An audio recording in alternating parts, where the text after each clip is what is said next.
I got our family into all kinds of debt by the time I turned 21. By the time I turned 24, we were completely debt-free. So let's talk about what changed between age 21 and age 24. Let's get started.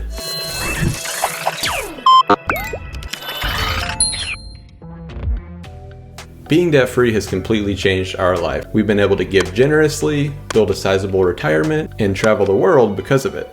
I've shared my story before about how we became debt-free and what happened, but here's a quick 3-point recap. First, my wife managed the finances and I had no idea what I was doing with money. Second, my wife got frustrated with my irresponsible spending and handed the finances over to me. And third, I started reading every finance book I could find, every article, watching every video, attending seminars, and doing everything in my power to figure out how to stop sucking at money. From the time I was 21 until I turned 24, I went from being financially clueless to being a finance writer, and even ended up getting a degree in finance, but I still believe those books taught me the majority of the things I learned to get out of debt and to become financially successful. So I'm going to tell you the 24 things that we did to become debt-free. If we haven't met yet, my name is Kalen. I'm the founder of Freedom Sprout, where we talk about raising intentional children and living intentional lives. If that interests you, please hit the subscribe button below. I haven't shared a lot about debt on Freedom Sprout because Freedom Sprout's main intention is to teach your kids about money, and hopefully if we can teach them all these good financial habits, we won't be showing them how to dig their way out of debt. But a lot of us are still in debt, and there are things that we need to know to get out of debt. So if you're interested in more strategies and the specific methods we used and more videos on that, put a comment below and I can definitely do that. Now these 24 things, I broke this up into 3 sections: living differently, spending less, and earning more. So first, living differently. We still live differently, and that's how we're able to travel the world, because we spend our money on the things that truly matter to us, and travel is one of those things. So when we're not traveling, we are very frugal and we're very tight with our money. So living differently, number 1, we sold an expensive mistake, namely a Chevy Blazer. Whenever we went to get a vehicle for the family, because we had 1 child at the time, I thought I was doing the right thing by getting a nicer vehicle. We went to spend around $5,000 and ended up buying a $14,000 Chevy Blazer. I remember being really impressed by the way the seats folded down. That's about it, but $14,000 later, we had a Chevy Blazer that wasn't worth $14,000 anymore. So we sold that, we were upside down on it, and we just took the loss because it was my fault that we got there in the first place. Number 2, we moved into a 600 square foot mobile home. I think we were paying $375 a month rent in that mobile home. And it was the 3 of us, a little 2-bedroom in the middle of nowhere in the country. Number 3, we turned our 2,400 square foot 4-bedroom house into a rental, and that's when we moved into the mobile home. Number 4, we cut cable and haven't looked back since. We haven't had cable in almost 10 years and no regrets. The next section is spending less. We still spend less than we used to spend, meaning I spend less than I used to spend because my wife's always been frugal and she's always had good money habits. Number 5, we reduced eating out to once a week, and when we did eat out, we made sure that we only drank the free water that they provided. Number 6, we made it a game to see how little we could spend on our dates.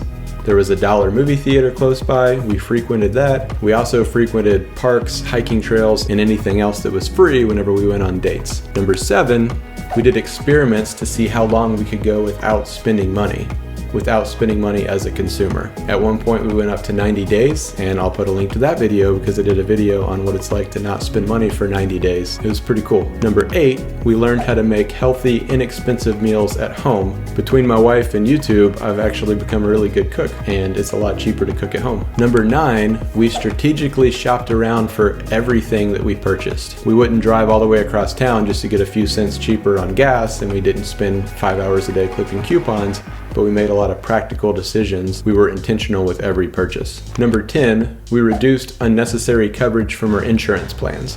We had enough in our emergency fund to where we could raise our deductible, and that saved us a lot of money on insurance. And then we had the money set aside if we ever were to need that deductible. And speaking of that emergency fund, that leads us into number 11. We used our emergency fund for emergencies, not a credit card. Number 12, we used coupons when it made sense. So we would make a meal plan, but we would leave everything generic. It wouldn't say chicken or turkey or whatever. It would say meat and vegetable. And then whenever we actually went to the store, we found the coupons, and then we looked at everything that was on sale already. And then we've made purchases around what the cheapest options were for our entire meal plan. Number 13, and this is a big one, we only bought sale items when we already planned to purchase that item.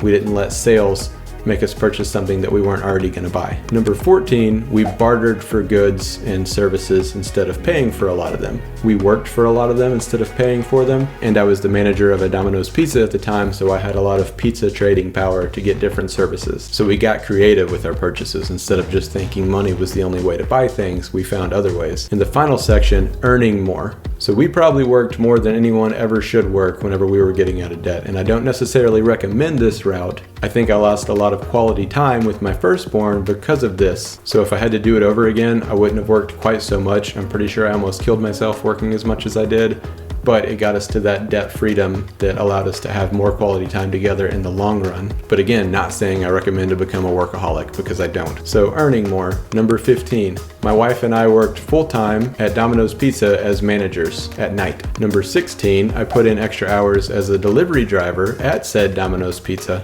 to earn some extra tips and cash. I worked as much overtime as they would give me, and a lot of overtime that I'm pretty sure they didn't give me.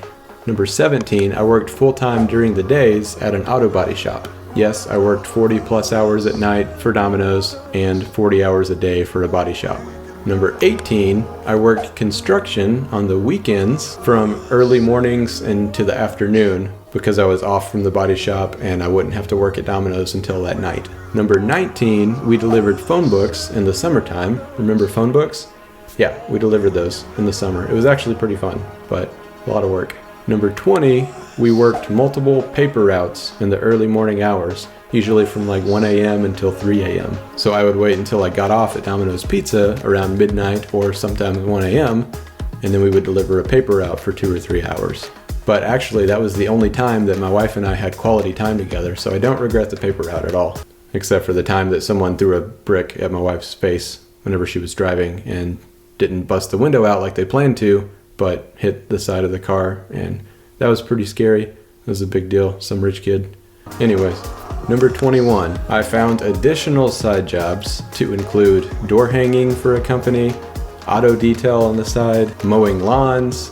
I owned a web design company. Number 22, my wife worked full-time as a regional manager for a large marketing company. Number 23, I worked part-time at that marketing company for my wife. Finally, number 24, we sold everything that we could stand to part with on eBay, back whenever eBay was still a really big deal. Again, I worked way too much, but it got us to our goal a lot faster. So while I am against the work yourself to death lifestyle to pay off debt, I do believe in making sacrifices to pay off debt. And that's a lot of what we did, was just making sacrifices. Now my wife's a stay-at-home mom for all 5 of our kids. She doesn't have to work outside the home at all. I've developed an online business that completely replaced her income, and I work full-time at my day job. So now we're able to live free, and we live this debt-free lifestyle because of those sacrifices that we made early on. So what should you do if you're in debt right now?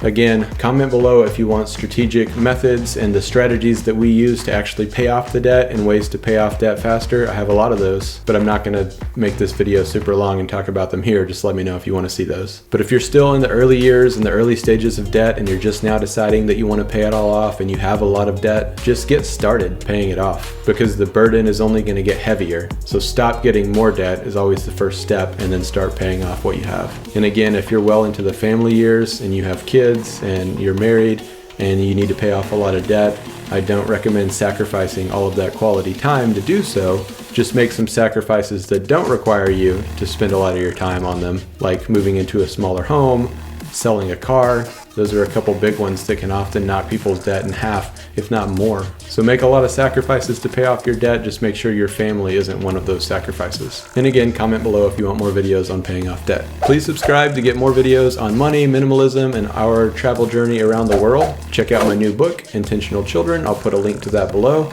That's all for today. I'll see you next week.